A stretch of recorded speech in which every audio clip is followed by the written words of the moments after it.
I got my wax warmer from Amazon and I'll have it down in the bio, but go ahead and add the gel beads and turn the heat up and put the top over and let it melt, of course now. And then take your hairy surface, right now mine is my armpit, but you can use this on any part of your body. Go ahead and do an arm test and make sure it's not too hot, like place some of the wax on your arm before you put it on parts of your body. After, just go ahead and take the stick and make the gel go in the direction of your hair. So I have to do two sections with my armpit because some of the hairs go up and some of the hairs go down.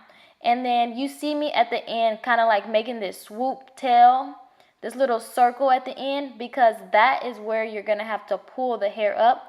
And the thicker that part is, the easier it is for you to hold on and rip it upwards.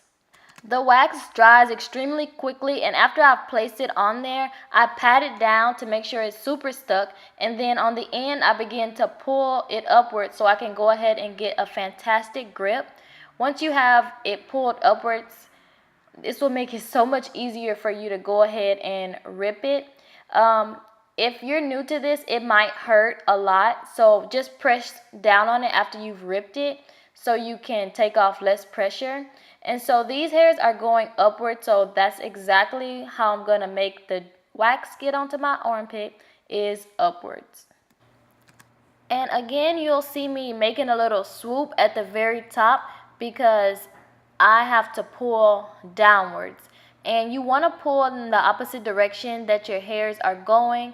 So just remember, when you're placing the wax, put it in the same direction your hairs are going. So when you pull down, you have to pull down in the opposite direction. And go ahead and push it on to your surface and make sure it's super stuck, which it will be. It's wax, of course. Go ahead and start picking at the very tip so you can get a nice grip when you pull it downwards. And if you're new, even if you're not, you might not always get it perfect in the very beginning, and you might have little pieces coming off at a time. And as you learn how to do it, it'll become better and better. But either way, the wax is on your armpit hair, and so the armpit hair will come off, guaranteed. And after I'm done, of course, I'll just wipe off my armpit to get off any excess, and do not put on deodorant or anything in the next 24 hours. I hope this video was extremely helpful to you guys for waxing at home. Look in my description box to see what waxer that I actually got. Thank you so much again. Until next time.